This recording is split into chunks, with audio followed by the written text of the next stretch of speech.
할렐루야. 우리 옆 사람과 함께 믿음으로 인사하도록 하겠습니다. 하나님께서 우리와 함께 하십니다 라고 인사하겠습니다.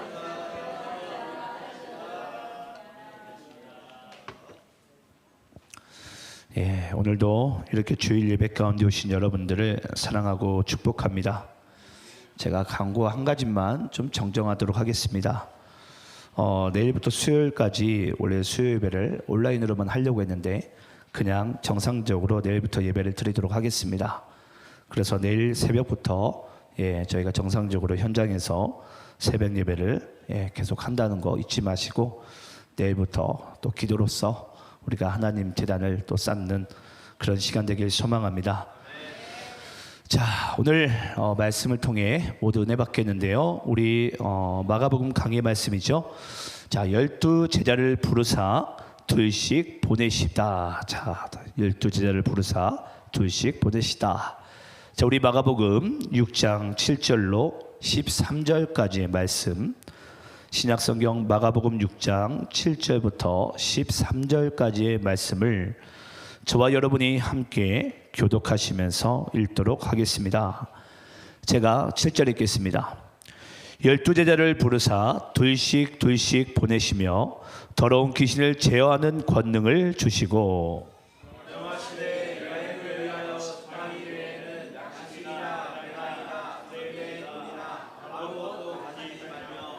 신만 신고 두 벌 옷도 입지 말라 하시고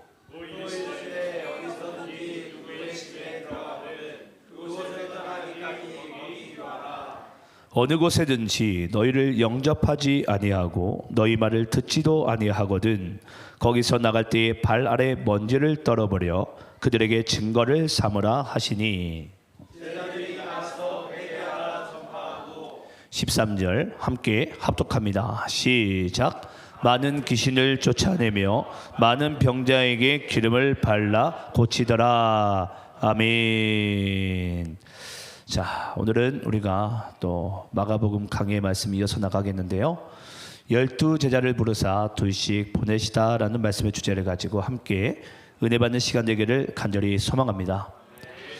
여러분, 오늘날 교회에서 가장 여러분 우리가 회복해야 될 부분이 있다면 뭐라고 생각하세요? 오늘날 교회들이 하나님 안에서 우리가 회복해야 될 가장 중요한 부분이 있다면 그것이 무엇일까?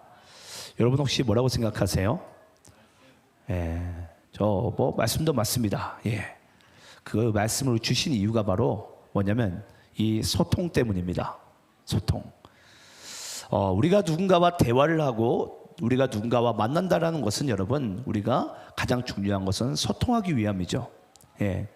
그래서 하나님께서 하나님의 말씀을 선지자를 통해서 줘봤는데 그 구약의 이스라엘 백성들은 모든 구약의 선지자들을 다 죽여버립니다. 왜냐? 그들이 듣고 싶어하는 말이 아니었거든요. 그래서 하나님께서는 때가 되매 기약의 이름에 하나님께서 이제 이 땅 가운데 성육신하신 인카네이션이죠. 그 예수 그리스도를 이 땅 가운데 보내심으로 말미암아 이제 하나님과 우리 사이에 진정한 소통이 이루어지기 시작합니다. 그래서 말씀이 육신이 되어 이 땅 가운데 임하셨다라고 이야기를 하게 됩니다. 여러분, 그러면 우리가 누군가와 대화를 하고 누군가와 만나게 되고 누군가 우리가 소통을 하게 되면 반드시 뒤따르는 열매가 있는데 여러분 그게 뭔 줄 아십니까? 바로 여러분 공감이라는 것입니다. 공감.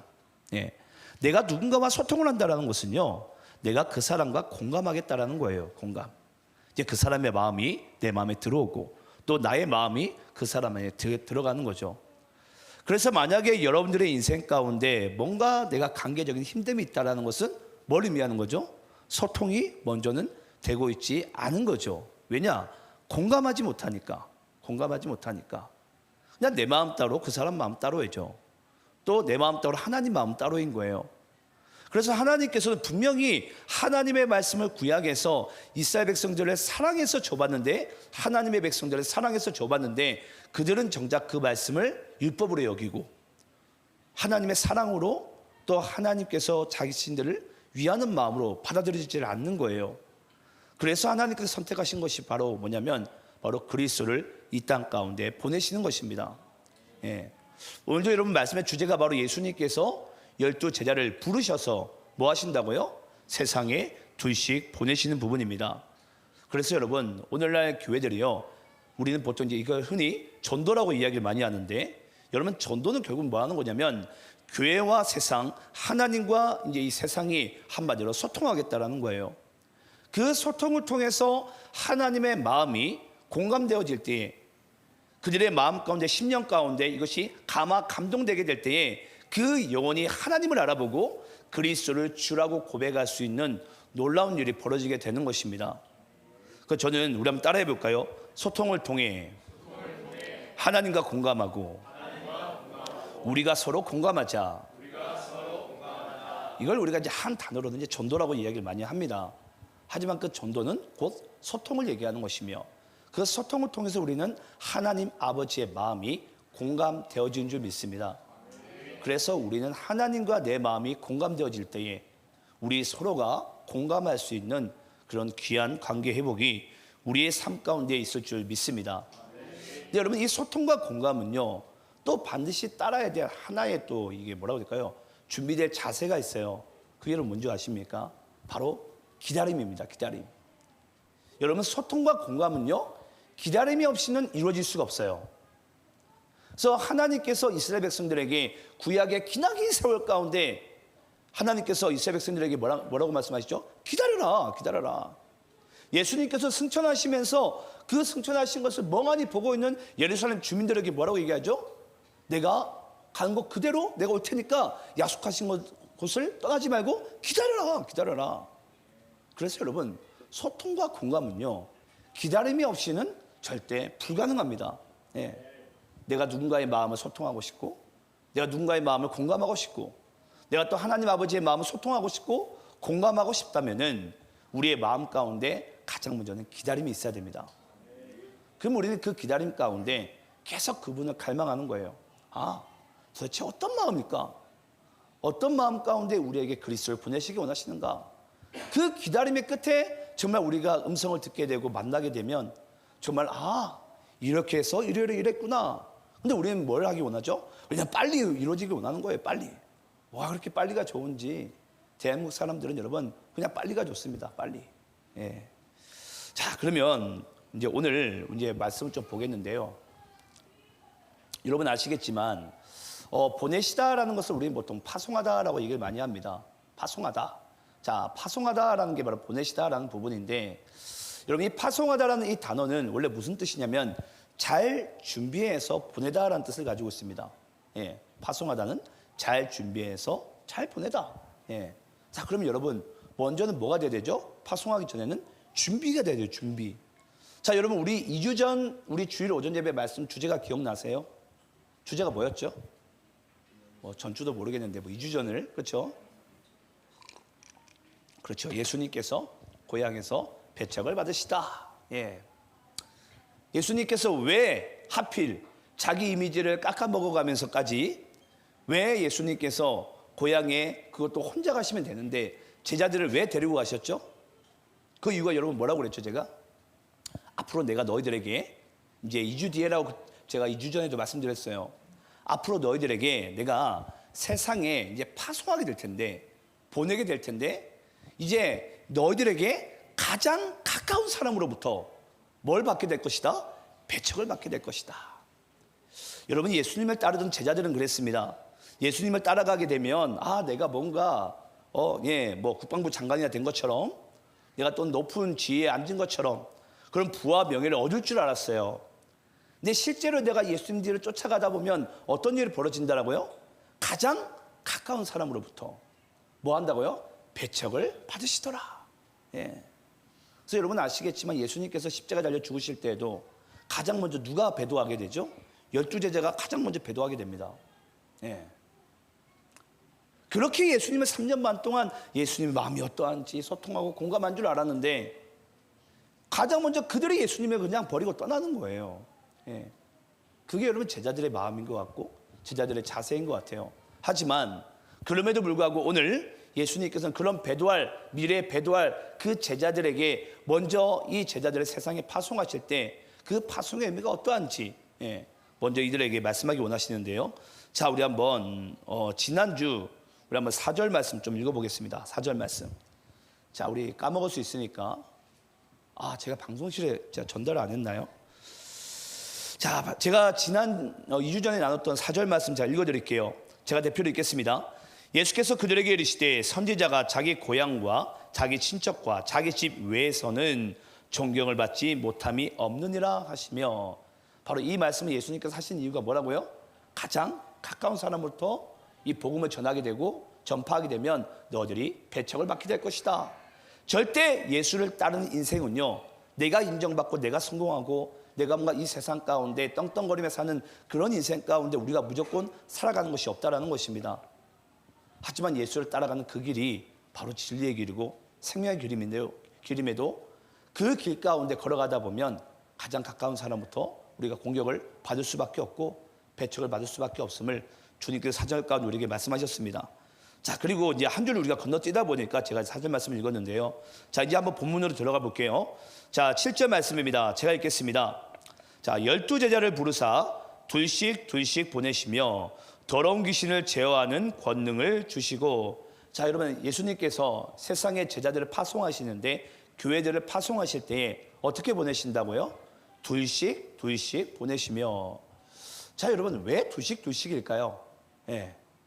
아니 하고 많은 또 숫자 중에 또 그냥 보내시던지 하면 되는데, 성경에서 여러분 아시겠지만은 둘씩이라는 이 단어가 반복됐다라는 것을 강조한다는 의미를 가지고 있어요. 성경에서는 똑같은 단어가 한 구절에 2번 등장하게 되면 이건 강조하는 부분이구나, 이제 강조법을 사용했는데 왜 둘씩 보내신다는 것을 왜 지금 강조하고 계실까? 자, 여러분, 이것은요, 이스라엘의 입장에서는 바로 증인의 숫자를 얘기합니다. 증인의 숫자가 바로 이 2명이라는 사람의 뜻이에요. 자, 그러면 신명기 19장 15절 말씀 읽어볼게요. 자, 신명기 19장 15절 말씀. 자, 참고 말씀인데 여러분들이 읽겠습니다. 시작. 사람을 모든 낙에 관하여 또한 모든 죄에 관하여는 한 증인으로만 정할 것이 아니요 두 증인의 이유나 또는 세 증인의 이유로 그 사건을 확정할 것이며. 자, 여러분, 이 둘이라는 숫자는요, 바로 증인의 숫자입니다. 증인의 숫자. 그래서 당시에는 이스라엘 백성들이 구약에서나 신약에서나 어떤 법정 앞에서 이 사람이 죄인이다, 의인이다라는 것을 판정하게 될 때 반드시 한 사람이 아니라 2세 증인을 통해서 그것이 죄인이다, 의인이라는 것을 판결하게 됩니다. 그래서 여러분, 우리가 만약에 세상 가운데 내가 하나님께 보내심을 받아서 복음을 전하는 그 자리 가운데 하나님께서 어찌 보면은 그 예수를 믿는 자 결국 뭐 하는 거죠? 의인이라고 이제 불림을 받을 것이며, 그 복음을 배척하는 자는 도리어 이제 영원한 죄인이 되는 거예요. 그 판결하는 자리가 바로 전도하는 자리인데, 그 전도하는 그 법정의 자리 가운데 하나님께서는, 예수님께서는 사람을 몇 명 보내신다고요? 둘씩 보내신다고요. 왜냐? 그것이 바로 증인의 숫자라는 거죠. 그러면서 오늘 말씀의 마지막 부분에도 이 말씀이 강조되는데, 자, 그 부분 조금 이따 다루기로 하고요. 여러분, 근데 우리가 또 한 가지 알아야 될 사실이 있습니다. 여러분, 교회에서 제가 한번 예화를 한번 좀 들어볼게요. 교회에서 어떠한 일을 하게 되면, 만약에 이게 어떠한 일인데 이 어떠한 일을 10명이서 해결할 수 있어요. 자, 어떠한 일인데 10명이서 해결할 수 있는 일이 있는데, 만약에 A라는 교회는 10명이서 이 일을 했다고 칩시다. 자, 그러면 충분히 효율적으로 빠르게 잘 할 수 있는 일이에요. 자, 10명이라는 숫자의 일이에요. 근데 A라는 교회는 진짜 10명이서 일을 했어요. 자, 근데 B라는 교회는요, 이 일을 50명이서 지금 일을 하고 있는 거예요. 자, 질문을 해볼까요? 여러분, 어떤 교회가 이득이죠? 어떤 교회가 이득이에요? 10명이서 일을 할 수 있는 일이 있는데 A라는 교회는 10명이서 일을 했어요, 실제로. 근데 B라는 교회는 보니까 전도사님이, 목사님이 오지랖이 넓은지 50명을 끌어 모아가지고 이 10명에서 충분히 할 수 있는 일을 지금 50명이 하고 있는 거예요. 자, 여러분, 어떤 교회가 이득입니까? 뭔가 목사님이 파는 함정이 있는데, 그렇죠? 뭔가 함정이 있는 것 같아요. 항상 제가 질문을 하게 되면 이게 뭔가 목사님이 파는 함정이 있는데 빠져들지 말아야지. 여러분, 바로 이 B라는 교회가 이득입니다. 왜 그러냐면, 여러분, 교회는요, 우리가 보통 이런 생각을 많이 해요. 만약에 예를 세상은요, 내가 100원을 투자하면 200원을 남겨야 돼요. 그게 여러분 세상의 경제의 이론 아닙니까? 내가 100원을 투자하면 200원을 남겨야지. 그게 여러분 세상에서의 한마디로 조직 사회에서의 어찌 보면은 또 기업 사회에서의 중요한 가치죠.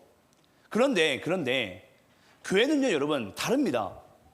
교회는요 10명에서 충분히 일을 할 수 있어요. 그런데요, 이것을 50명에서 일을 하는 거예요. 자, 여러분 50명에서 일을 하다 보면 어떤 일이 벌어질까요?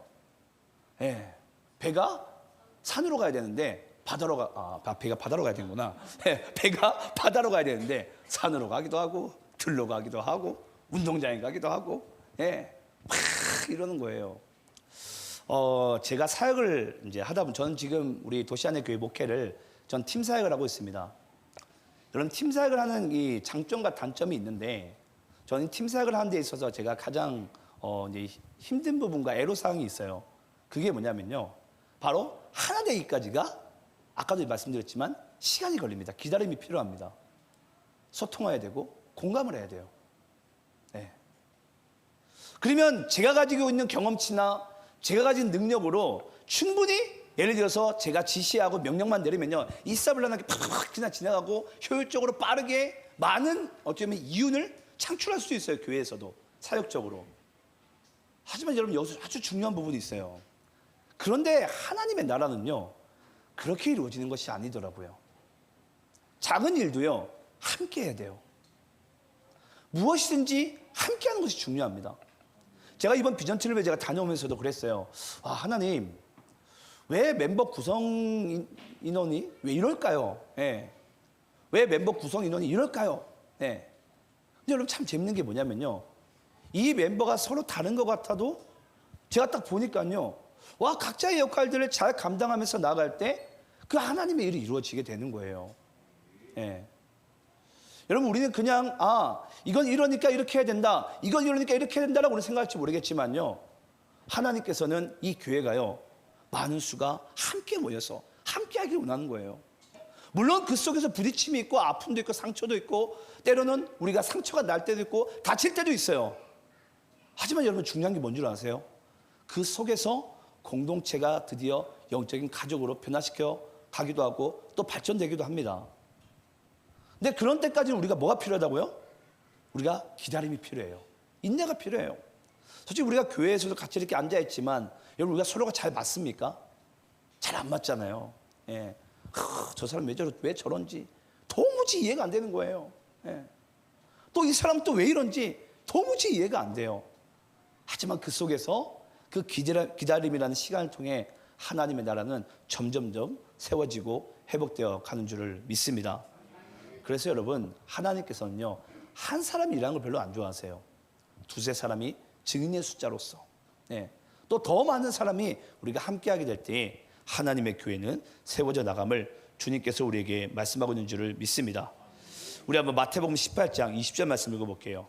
자, 마태복음 18장 20절 여러분들이 있습니다. 시작. 두세 사람이 내 이름으로 모인 곳에는 나도 그들 중에 있느니라. 자, 여러분 예수님이 있는 곳이 곧 뭐죠? 교회입니다. 교회. 예수님이 있는 곳이 교회예요. 이 도시 안의 교회도 아무리 이상철 목사가 하나님의 말씀을 선포한들 이곳에 그리스도가 없으면 교회가 아닙니다. 네.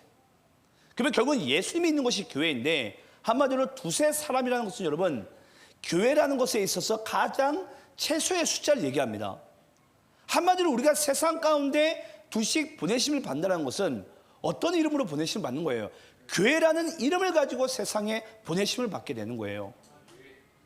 그래서 우리가 세상에 나가서요 우리가 정말 조심해야 하고 또 조심해야 될 게 뭔 줄 아세요?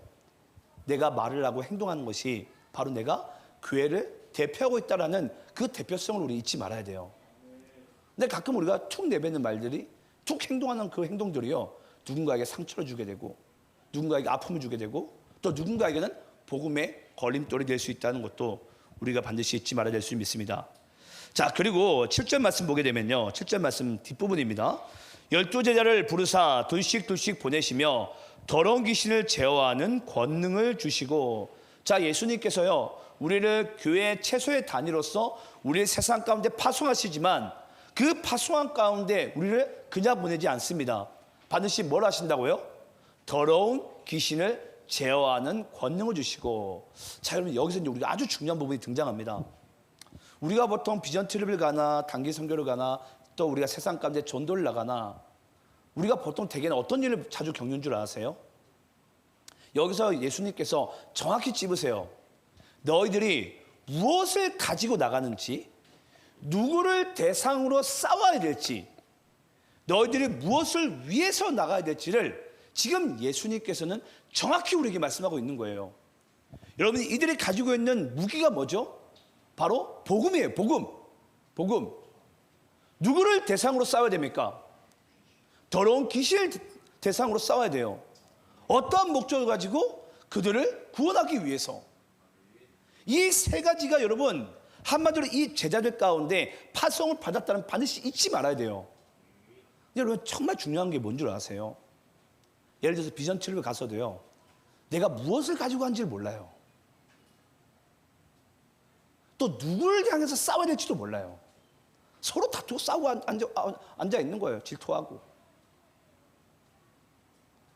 그러면서 무엇을 목적을 가지고 우리가 비전 트립을 가든 선교를 가든 전도를 가는지를 모르는 거예요. 그러니까 여러분, 그 속에서 그냥 더러운 귀신에게 그냥 놀아납니다. 내가 지금 무엇을 가지고 있는지, 누구를 대상으로 싸워야 될지, 내가 어떤 목적으로 왔는지를 모르니까 계속해서 우리는 서로가 싸우고 있는 거예요. 이게 맞냐, 틀리냐, 가야 되냐, 말아야 되냐, 멈춰야 되냐, 서야 되냐, 먹어야 되냐, 말아야 되냐. 예. 정말 여러분들이 우리가 세상 가운데 나갈 때 내가 무엇을 가지고 나갑니까? 누구를 대상으로 싸웁니까?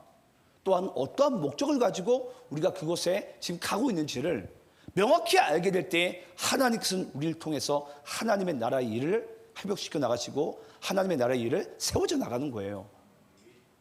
근데 가끔 우리가 그 목적을요, 상실할 때가 있어요. 아마 저희 교회 임원들은 잘 알 거예요. 반드시 기회가 있을 때 이 목적을 분명하게 하고 목적에 가장 많은 시간을 투자하라고. 왜냐? 거기에 시간을 투자하지 않으면요, 체육대회를 하고 있는데 교회에서 그냥 A팀, B팀이나 청백팀 하면서 서로 다투고 싸우고 머리끄덩이 붙잡고 다시 내가 너를 보나 안 보나 이러고 앉아 있는 거예요, 여러분. 여러분, 교회에서 체육대회 우리가 이제 곧 있으면 아시겠지만 이제 9월 말에 우리 다문화분들과 함께 합니다. 체육대회를 하는 이유가 뭐죠? 단합이죠. 단합 아닙니까, 여러분? 근데 청백팀이 끄덩이를 붙잡고 서로 싸우고 있는 거예요. 다시 내가 너를 안 본다고. 예. 단합하러 갔다가, 예, 이거 무슨, 완전 파탄 맞고 오는 거죠. 예. 여러분, 그게 교회 목적성이 아니라는 거예요. 예. 그래서 예수님께서 지금 이들을 둘씩 교회 최소의 단위로서 세상에 보내시지만은 뭘 알아? 너희들이 무엇을 가지고 누구를 대상으로 어떤 목적을 가지고 내가 너희들을 보내는 것을 잊지 말아라는 거예요. 그게 바로 오늘 7절 말씀이 하나님 아버지의 뜻인 줄을 믿습니다. 자, 그리고 8절 9절 말씀 읽어보겠습니다. 자, 8절 제가 있고 9절 여러분들이 있습니다. 명하시되 여행을 위하여 지팡이 외에는 양식이나 배낭이나 전대에 돈이나 아무것도 가지지 말며. 자, 여러분 8절 말씀 다시 띄워주시겠어요? 자, 너희들이 여행을 하게 될 때에, 자, 비전 트립 갔다 온 사람들은 아무래도 오늘 말씀이 좀 약간 뭔가 좀 그런 뉘앙스가 있어요. 자, 여행을 할 때 오늘 8절 9절 말씀 가운데 반드시 가져야 될 것 두 가지만 얘기하고 나머지는 다 가지지 말라고 얘기를 해요. 뭐만 가지라고 얘기를 하고 있죠? 지팡이와 신발. 예, 지팡이와 신발만 가지라는 거예요. 나머지는 그냥 다 필요 없으니까 다 두고 가라는 것입니다. 자, 여러분, 여행할 때 혹시 이렇게 가신 분 계십니까? 예. 아, 나는 지팡이와 신발만 간다. 예. 아마 여러분 한 분도 없을 거예요. 예. 저도 이렇게 못합니다. 예. 저는 어지간한 여성보다 제가 짐이 더 많더라고요. 그래서 난 참 짐이 많구나. 예. 교회에서도 짐이 많은데 왜 제가 여행 가면서까지 짐을 많이 가져가는지 참 제 인생의 무지함을 봤어요. 예. 정말 제 인생의 무지함을 보고 왔는데, 예, 결국 뭐 또 안 입는 옷들은 또 안 입더라고요. 항상 미니멈하게 가자라고 말만 할 뿐, 예, 제 행동은 항상 다르게 놀더라고요. 뭐 중요한 것은 오늘 본문 말씀 가운데 보니까 지팡이나 신발 위에는 가지지 말라라는 거예요. 근데 여러분 아시겠지만 이 말씀은 뭐 어떤 말씀을 지금 여러분 지금 인용한 말씀이죠? 아시겠지만 이 말씀은 출애굽기 말씀을 인용한 말씀입니다. 출애굽기. 자, 그 말씀 읽어볼게요. 우리 출애굽기 12장 11절. 출애굽기 12장 11절. 자, 우리 함께 읽겠습니다. 시작. 너희는 그것을 이렇게 먹을지니 허리에 띠를 띠고 발에 신을 신고 손에 지팡이를 잡고 급히 먹으라. 이것이 여호와의 유월절이니라. 하나님께서 400년 동안 이 애굽에서 종살이를 한 이스라엘 백성들을 출애굽을 하시게 되는데 가나안 땅의 여정으로 이끄시기 원하는데 여행으로 이끌기를 원하시는데 그때 하나님께서 마지막 이 유월절 이 날에 너희들이 해야 될 것이 있다. 자, 그것이 뭐냐면 허리에 띠를 떼라. 여러분 아시겠지만 허리에 띠를 뗀다는 것은 여러분 말씀으로 무장하는 뜻을 가지고 있습니다. 말씀으로 무장해라. 자, 그리고 나서 너희들이 해야 될 것이 뭐냐면 너희들이 가져야 될 것은 신을 신고 지팡이를 잡고 또 너희들이 무교병을 먹게 될 텐데 무교병을 어떻게 먹어라? 급히 먹어라. 급히 먹어라. 예. 자, 여러분 아시는지 모르겠는데 유대인들은 원래 식사 습관이 딱 자세가 45도입니다. 45도에서 천천히 먹는 게 유대인들의 식사법이에요. 예. 근데 여기 말씀 가운데 보니까 전혀 다른 식사법을 지금 예수님께서 이스라엘 백성들에게 이야기를 하고 있는 거예요. 급히 먹으라고, 급히 먹으라고. 예. 자, 그러면서 이것이 결국 뭐라고요? 여호와의 유월절이니라. 여러분, 왜 하나님께서 먹는 것도 급히 먹고 먹는 것에 한마디로 큰 가치를 두지 않고 왜 허리를 띠를 띠고 신에 신만 신고 한마디로 지팡이를 짚고 한마디 입은 옷 이외에는 어떤 옷도 가지고 가지 말라라고 한 이유가 여러분 뭔 줄 아십니까? 바로 너희들이 여행하게 될 때에 전도하게 될 때에 선교나 비전 트립 가게 될 때에 뭐하라? 오직 여호와만을 의지하라는 것입니다. 주님만 의지하라. 주님만 의지하라. 여러분 아시겠지만 이 땅의 모든 그리스도인의 삶은요 나그네의 인생이라 그랬어요. 우리는 지금 이 땅에 우리는 여행의 인생을 살고 있습니다. 여행의 인생을. 지금 여러분들의 삶에서는 어떤 것이 가장 최고의 가치와 최선의 가치로서 두고 있습니까? 어차피 여러분들 아시겠지만 여러분들의 부모님들도 또 여러분들의 그 선조들도 예, 결국은 다 빈몸으로 예, 하나님 나라 가운데 갔어요. 그들도 이 땅 가운데 잠시 나그네 인생을 살다가 나그네 인생 가운데 결국은 하나님 나라에 갑니다. 아무리 100만 평의 수천만 평의 땅과 수십조의 돈을 가질지라도 다 두고 가야 돼요. 결국은 두고 가야 돼요. 그때 하나님께서 너희들이 여인 같은 인생 가운데 잊지 말라는 것입니다. 너희들이 이 땅 가운데 반드시 가져야 될 것은 바로 말씀이자 그리스도며 이 땅 가운데 너희들이 정말 가져야 되고 버리지 말아야 될 것이 바로 예수라는 것입니다. 여러분 우리가 이 세상에 전도를 향해서 나가고 이 세상에 선교를 향해서 나갈 때 우리가 보기에는요 아 이것이 있으면 더 잘 되겠지 저것이 있으면 더 잘 되겠지 물론 그렇게 생각할 수 있어요. 하지만 중요한 것은요 우리 인생 가운데 반드시 우리가 바라보고 의지할 그 대상은요 오직 예수밖에 없습니다. 전도는 여러분 예수님과 함께하는 것이지 어떤 우리의 방법론이 아니에요. 오늘날 교회들이 왜 전도를 못하고 있냐면 내 안에 예수가 없어서 그래요. 진짜 내가 예수로 충만하게 되면요 그 예수가 결국은 이 복음의 능력을 나타나게 합니다. 근데 내 안에 말씀이 없고 예수가 없으니까 아무리 우리가 뭘 해도 우리 안에 능력이 나타나지 않고 우리 안에서 하나님의 선한 열매가 맺어지지 않는 거예요. 저는 오늘 여러분들이 이 말씀을 받으시면서 정말 내가 이 땅에 나그네 인생, 여행 가는 인생, 잠시 살다 갔지만 내가 누군가에게 복음을 전하는 인생, 그 인생 살게 될 때 나는 과연 무엇을 바라보고 무엇을 의지하고 있는가? 네. 그것이 곧 주님이고 바로 하나님의 말씀임을 잊지 않는 여러분들의 삶이 되시기를 간절히 축원합니다. 또 주님께서 우리에게 이 말씀을 하셨다면은 그 인생을 주님이 책임지신다라는 거예요. 그러니까 우리가 주님을 의지하고 우리가 주님만 바라볼 수 있는 것입니다. 자, 그리고 우리 본문 10절 말씀 한번 또 여러분들이 한번 읽어보겠습니다. 본문 10절. 자, 우리 의아예수님 말씀인데 함께 읽어보겠습니다. 시작.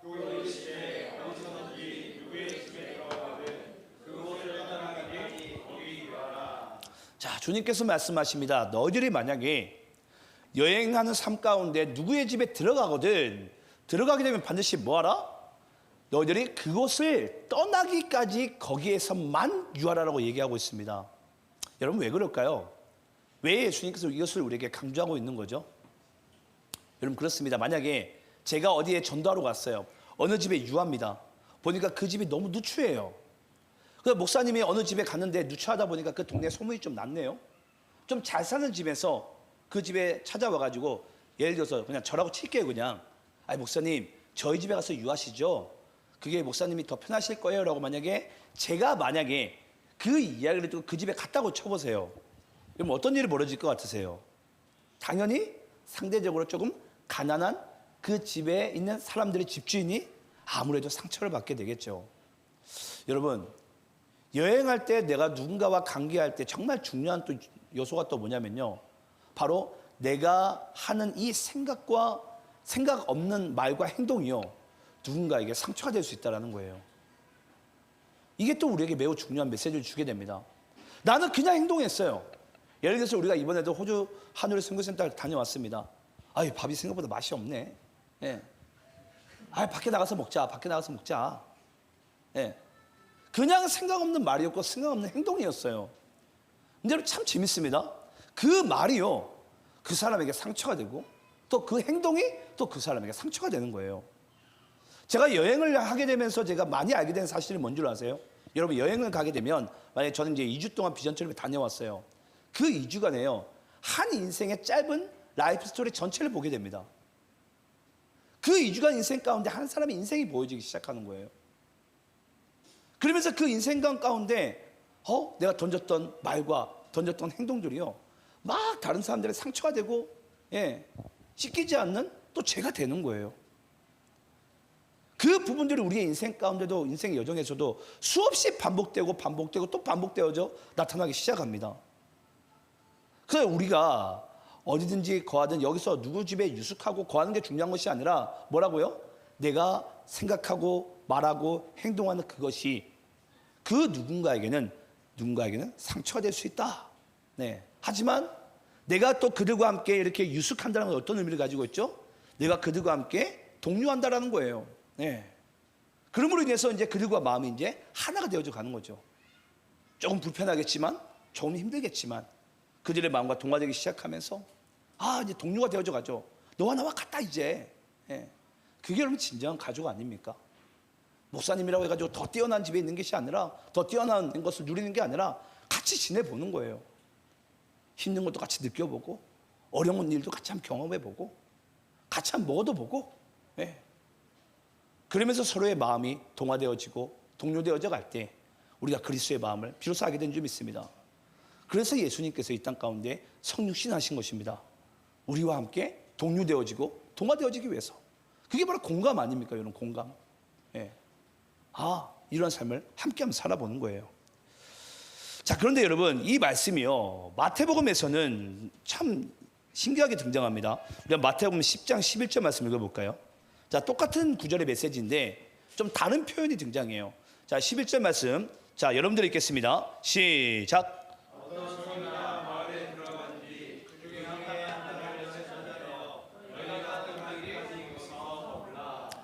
자, 여러분 마태복음 10장 11절에서는 보니까 너희들이 어떤 집에 들어가든지 그것을 떠나기까지 떠나지 말고 거기서 유숙하라라고 이야기를 했는데 마태복음 10장 11절에서 이 표현이 다른 표현을 등장하죠. 뭐라고 표현하죠? 합당한 자를 찾아내어 거기서 떠나기까지 머물라라고 얘기하고 있습니다.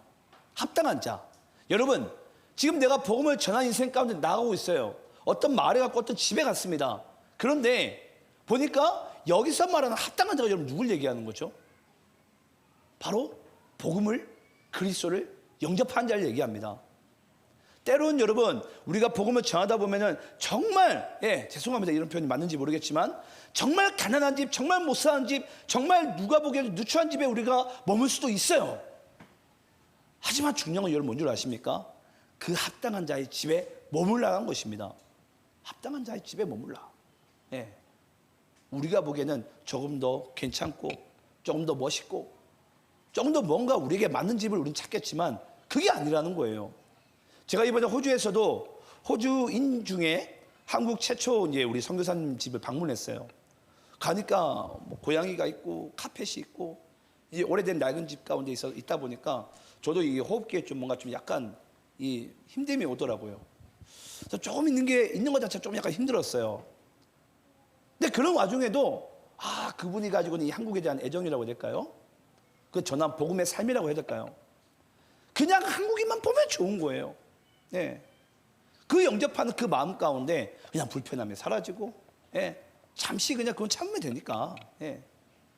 그분과 함께 그런 이야기들을 또 교제들을 해 나가면서 하나님의 나라가 그 속에 있는 거예요. 예. 여러분 이와 같습니다. 우리가 누군가의 집에 머물고 누군가 관계한다는 것은요, 바로 복음으로 인한 합당한 자를 찾아내라는 것이에요.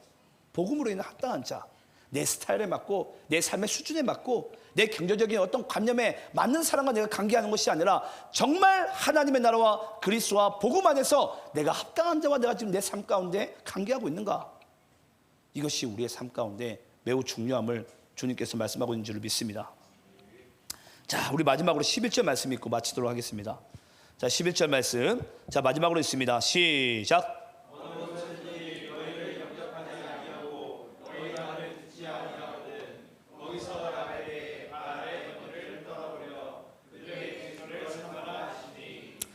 자, 어느 곳에든지 너희를 영접하지 아니하고 너희 말을 듣지도 아니하거든 거기서 나갈 때 발 아래 먼지를 떨어버리라. 여러분, 유대인들에게 한 가지 풍습이 있습니다. 그것이 뭐냐면요, 반드시입니다. 반드시 이방 땅이나 이방 사람들과 접촉을 하게 되면요, 유대인들은 반드시 자신들이 가지고 있는 옷이나 신발에 먼지를 털어버리는 풍습을 가지고 있습니다. 이건 그들이 반드시 지킨 율법 중에 하나입니다. 근데 여기에 보니까 주님께서는 이걸 다르게 해석을 하고 계신 거예요. 어느 곳에든지 너희를 영접하지 아니하고 너희 말을 듣지 아니하거든 거기서 너희들이 나갈 때 뭐 하라고요? 한마디로 먼지를 털어버리라는 거예요. 한마디로 먼지를 털어버린다는 것은 원래 유대인들이 가지고 있는 율법의 관념으로 따지자면 어떤 의미죠? 이방 나라고 이방인이라는 것을 한마디로 그들이 명확하게 구분을 두자라는 거예요. 한마디로 먼지 떨어버리는 건 너와 나와 상관없다. 예. 너는 더 이상 하나님의 자녀가 아니라는 것을 그들이 율법적으로 가지고 있었는데, 지금 예수님께서 하나님의 자녀가 아니고 하나님의 나라가 아님을 지금 무엇으로서 지금 구분짓고 있는 거죠? 복음을 영접하느냐 안 하느냐. 이게 바로 여러분 진정한 이방 나라와 진정한 이방인이 되게 되는 거예요. 그래서 복음을 영접한다는 경우는 뭐가 되는 거죠? 한마디로 하나님의 자녀가 되고 우리와 함께 가족이 되는 거죠. 근데 아직까지도 저기 이스라엘 땅에 살고 있는 유대인들은요, 아직까지 이방 나라와 이방인의 개념을 다르게 알고 있어요. 한마디로 그 유대 혈통, 아브라함의 혈통이 아니면, 육신의 혈통이 아니면은 도무지 하나님의 자녀가 될 수 없다라는 거죠. 하지만 예수님께서는 하나님의 나라에 대한 정의와 하나님의 영적인 공동체와 가족의 의미를 어떻게 정의하고 있다고요? 복음을 영접하는 자가, 그리스도를 영접한 자가 나의 자녀이자 나의 나라임을 주님께서 말씀하고 있습니다. 여러분들에게는 어떤 가족이 있습니까? 여러분들에게 어떤 공동체가 있습니까? 그것이 우리가 복음과 상관이 없고 하나님의 나라와 상관이 없다면요, 그것은 결국은 이방 나라일 뿐이에요. 네. 그래서 우리는 복음 안에서, 그리스도 안에서 서로 관계하고 복음 안에서 우리가 서로 하나 되어져 가게 될 때에 이 땅에 하나님의 나라가 회복되어지고 여러분들을 통한 하나님의 영광이 더욱더 빛나게 될 줄 믿습니다. 저는 여러분들의 삶 가운데 이런 12제자를 부르시고 파송하시는 그 예수님의 마음의 중심을 알아서 여러분들이 이 땅에 그런 축복의 통로로 쓰임받는 인생 사시기를 간절히 축원합니다. 기도하겠습니다.